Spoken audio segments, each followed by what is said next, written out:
আমরা বিশ্বের সবচেয়ে ধনী দেশে বসবাস করি। হ্যাঁ, আমাদের বাংলাদেশ সবচেয়ে ধনী দেশ।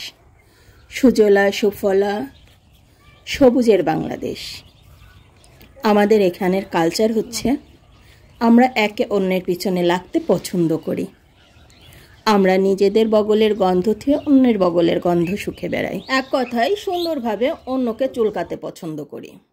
আমাদের এখানে যাদের ক্ষমতা আছে তারা যে সে জায়গায় যা তা করতে পারে, আপনি হাজার বললেও কিচ্ছু এসে যাবে না। দেখেন কি সুন্দর একটা দেশ, যেখানে সেখানে এরকম বিচরণ করা যায়। এই দেশের মানুষের টাকা ধারের সময় মনে থাকে টাকা নেয়ার, কিন্তু দেওয়ার সময় তারা মানসিক ভারসাম্য হারিয়ে ফেলে। তখন আর মনে থাকে না তাদের টাকাটা ফেরত দেওয়ার। এদেশের ছেলেরা এখন আর স্কুল কলেজে যেয়ে ক্লাস টেস্টের জন্য অপেক্ষা করে না, তারা দৌড়ে নেতার পিছনে ছুটে পাতি নেতা হওয়ার জন্য। কারণ নেতা হতে পারলেই তারা গুণীজন।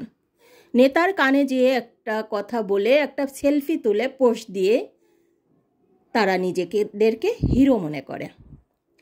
এদেশের মানুষ এখন আর শিক্ষিত লোকেকে গুণীজন মনে করে না, তাদেরকে দিয়ে কোনো শোরুমের ফিতা কাটায় না, কারণ তারা ভাইরাল লোক না। এখন ভাইরালের যুগ। আপনি টিকটকে একটু নাচানাচি করে আপনার লক্ষ লক্ষ ফ্যান ফলোয়ার বাড়ালেই আপনি গুণীজন, আপনি ভাইরাল লোক। আপনাকে দিয়ে বিভিন্ন শোরুমের ফিতা কাটাবে, এমনকি আপনাকে আনতে গাড়িও পাঠিয়ে দিতে পারে।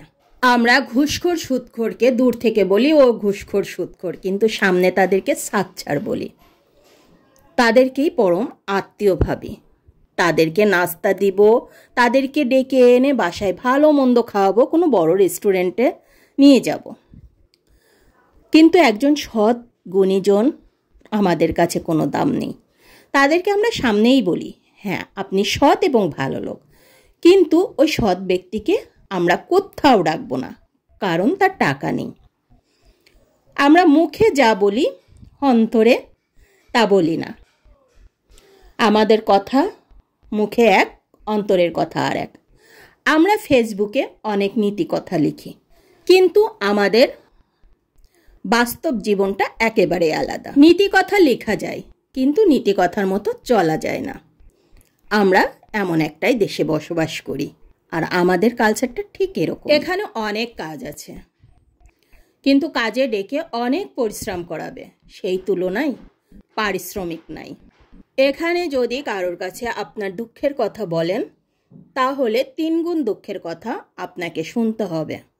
এখানে আপনি যদি অনেক একটু ধনী হয়ে যান বা খারাপের থেকে ভালো হন, তাহলে আপনাকে কিভাবে টেনে নিচে নামাতে হবে এবং আপনাকে আগের জায়গায় ফিরিয়ে নিয়ে যেতে হবে, সেটা খুব ভালোভাবে এখানকার মানুষ জানে। তো বন্ধুরা, আমার কথাগুলো কেমন লাগলো অবশ্যই কমেন্টস করে জানিয়ে যাবেন, আর লাইক কমেন্ট শেয়ার করতে ভুলবেন না। তো আজকের মতো এখানেই বিদায় নিচ্ছি। সবাই ভালো থাকবেন। আল্লাহ হাফেজ। আসসালামু আলাইকুম।